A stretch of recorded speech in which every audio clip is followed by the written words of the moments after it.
दोस्तों, स्वागत है आप सभी का हमारे YouTube चैनल JPS हिंदी कहानी में। दोस्तों, यदि आप इस कहानी को पूरा सुनते हो तो यकीन मानिए आपका जीवन पूरी तरह से बदल जाएगा।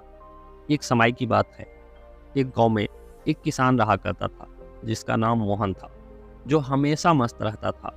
उसके चेहरे पर कभी भी किसी बात की उदासी नहीं रहती थी और न ही कभी वह चिंतित दिखता था। एक बार गांव में भयंकर तूफान आ गया। गांव के लोगों की सारी फसल खराब हो गई। गांव के सभी लोग बहुत चिंतित हो गए। सभी अपनी फसलों को देखकर मायूस हो रहे थे। तब सभी ने देखा कि मोहन अभी भी बहुत खुश था। उसे कोई भी चिंता नहीं थी।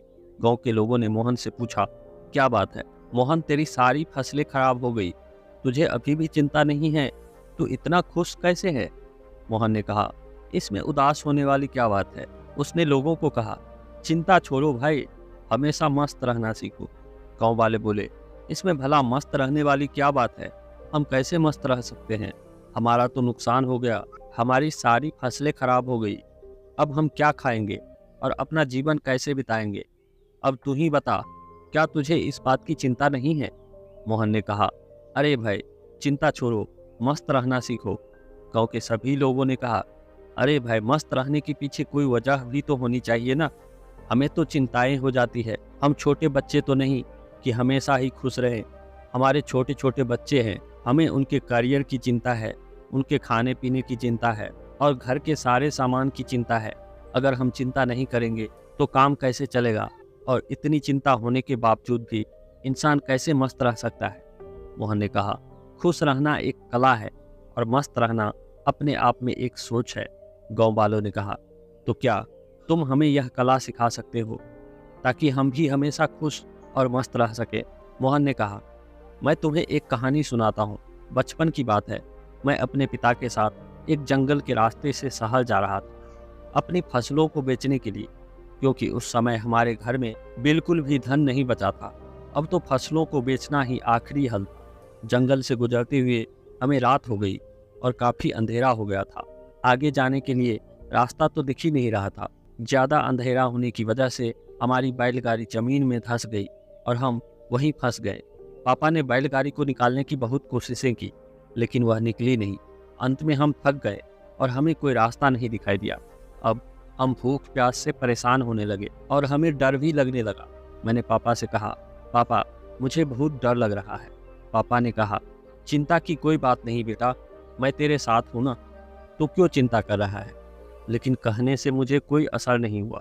मैं डरने लगा क्योंकि जंगल में बहुत आवाज़ें आ रही थी और वह जंगल बहुत ही डरावना था। काफ़ी प्रयास करने के बाद हमने फैसला किया कि आज की रात हम जंगल में ही बिताएंगे और सुबह जैसे ही होगी हम फिर से बैलगाड़ी का चक्का निकालेंगे। लेकिन बात सुबह की नहीं थी कि अब रात को खाएंगे क्या, क्योंकि हमारे पास जितना भोजन था हमने रास्ते में ख़त्म कर दिया था। हम दोनों बैठकर कुछ सोच ही रहे थे, तभी हमें एक कुटिया दिखाई दी जिसमें से रोशनी आ रही थी। पापा ने बोला, तुम यहीं रुककर आराम करो, मैं कुछ देखता हूँ, शायद मदद के लिए कोई मिल जाए। पापा ने मुझे वहीं बिठाकर मदद मांगने के लिए चले गए। काफ़ी देर के बाद पापा एक महात्मा के साथ आते हुए दिखाई देते हैं। वह महात्मा दिव्य दिख रहे थे। फिर हम तीनों ने मिलकर बैलगाड़ी को जोर लगाया और उसे निकाल दिया। पापा ने उस महात्मा को धन्यवाद किया और हम लोग आगे चले गए और उस महात्मा ने हमें कुछ खाने को भी दिया था। तभी मैंने पापा के हाथ में एक कागज़ देखा। मैंने पूछा, वह क्या है पापा? लेकिन पापा ने उसके बारे में हमें कुछ भी नहीं बताया। अब हम आगे बढ़ चले। मैंने पापा से फिर पूछा कि उनके हाथ में क्या है। उन्होंने कहा, यह तेरे काम की चीज़ नहीं है।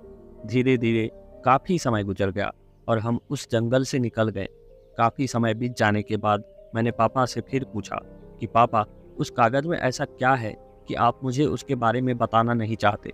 तब पिताजी ने कहा, बेटा, जब मेरी मृत्यु हो जाएगी तब तुम इस कागज़ को खोलना, लेकिन एक बात याद रखना, तुम उस पर लिखी बातों को हमेशा याद रखना और कभी भी भूलना मत। मैंने कहा, ठीक है पापा जी। अब काफ़ी समय बीत गया था। इतने कहते हुए मोहन ने अपनी बात खत्म करी। गांव के लोगों ने मोहन से कहा, यह सब तो ठीक है, लेकिन हमें चिंता क्यों ना हो? हमें तो चिंता होगी ना, क्योंकि हमारी सब फसलें खराब हो गई है। मोहन ने कहा, क्या अब तुम फसलों को ठीक कर सकते हो? लोगों ने कहा, नहीं। मोहन ने फिर कहा, क्या तुम दिन को रात बता सकते हो? लोगों ने कहा नहीं। उसने पूछा, क्या तुम हवाओं को रोक सकते हो?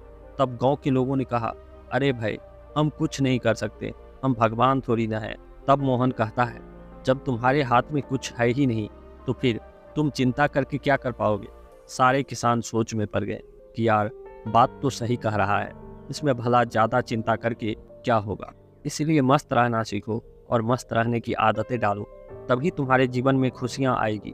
तब सभी किसानों ने कहा, क्या तुमने कभी उस कागज़ को खोलकर नहीं देखा? ऐसा उसमें क्या लिखा था? उसने कहा, हाँ, पिताजी की मौत के बाद मैं बहुत अनाथ हो गया था। मेरे जीवन में कुछ भी अच्छा नहीं चल रहा था। मुझे कोई रास्ता नहीं दिखाई दे रहा था कि अब मैं क्या करूं, क्योंकि उस वक्त मेरे पास कोई रोजगार भी नहीं था और मुझे खेत का काम इतने अच्छे से नहीं आता था। तभी मेरे दिमाग में आया कि उस कागज़ को खोल कर देखता हूँ कि इसमें ऐसा क्या लिखा है। जब मैंने उस कागज़ को खोला तो मेरी आंखें खुली की खुली रह गई। सभी ने पूछा, ऐसा क्या था उस कागज़ में, हमें भी बताओ। मोहन ने कहा, उस कागज़ में लिखा हुआ था कि यह वक्त भी गुजर जाएगा। मुझे इसका मतलब समझ में नहीं आया और इसका मतलब जानने के लिए मैं उसी महात्मा के पास गया तो महात्मा ने बताया, यह समय भी गुजर जाएगा। मैंने कहा, यह तो ठीक है, आप तो वही बात बता रहे हैं जो इस कागज़ में लिखा हुआ है, लेकिन इसका मतलब क्या है? महात्मा ने फिर कहा, यह समय भी गुजर जाएगा। अब मुझे गुस्सा आने लगा। मैंने फिर से पूछा, यह क्या मजाक है? मैं इसका मतलब पूछ रहा हूँ और आप इस पर लिखी बातों को मुझे बार बार सुना रहे हो। तब महात्मा ने कहा, तुम अभी उदास हो, परेशान हो और तुम्हें यह नहीं पता कि यह वक्त भी गुजर जाएगा। यह हालात ऐसे ही नहीं रहेंगे, कुछ समय बाद सब ठीक हो जाएगा, सब कुछ बदल जाएगा और यह परेशानियों के बादल झड़ जाएंगे। इसीलिए इन बातों को याद रखो, यह वक्त भी गुजर जाएगा, वक्त कभी नहीं रुकता। अच्छा बुरा कैसा भी हो, वक्त गुजर ही जाता है। तुमको चिंता करने की कोई ज़रूरत नहीं, तुम बस खुद को देखो और मेहनत करते रहो। धीरे धीरे वक्त कैसा भी हो बदल जाता है। गौर से देखो, तुम्हारे हाथ में कुछ भी नहीं, तुम बेमतलब फालतू की चिंताएं कर रहे हो, फालतू की मुश्किलों को और बड़ा बना रहे हो। इसीलिए जो तुम्हारे हाथ में है ही नहीं, उनकी चिंता करने का क्या फ़ायदा। इंसान को हर वक्त हर परिस्थिति में धैर्य रखना चाहिए, क्योंकि जिसके पास धैर्य नहीं वह कभी भी चैन से जीवन नहीं जी सकता।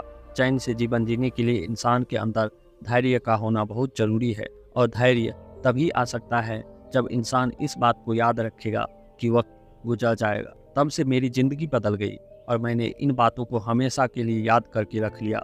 अब मेरे साथ जो कुछ भी होता है मैं चिंता नहीं करता, बस मेहनत करता रहता हूँ, कोशिश करता रहता हूँ कि चीज़ों को कैसे ठीक कर सकूँ। लेकिन जो मेरे हाथ में है ही नहीं, मैं कभी उनकी चिंता नहीं करता और इसलिए मैं मस्त रहता हूँ और सभी लोगों से यही कहता हूँ कि मस्त रहो, ज़्यादा चिंता मत करो और ज़्यादा सोचो मत। जीवन चल रहा है, जीवन गुजर रहा है और जीवन गुजर जाएगा। दोस्तों, इस छोटी सी कहानी से हमें यही शिक्षा मिलती है कि जब हमारे हाथ में कुछ है ही नहीं, जो भी हो रहा है वह परमात्मा की वजह से ही हो रहा है और जो भी होता है अच्छे के लिए ही होता है। इसलिए हमें कभी भी चिंता नहीं करनी चाहिए और हमेशा धैर्य बनाए रखना चाहिए। उम्मीद करता हूँ यह छोटी सी कहानी आपको पसंद आई होगी। अगर आपको यह कहानी पसंद आई है तो कमेंट बॉक्स में ज़रूर बताएं और ऐसी ही मज़ेदार कहानी सुनने के लिए हमारे चैनल को सब्सक्राइब करिएगा। मिलते हैं अगली कहानी के साथ, तब तक के लिए अपना ख्याल रखिए, खुश रहिए। धन्यवाद।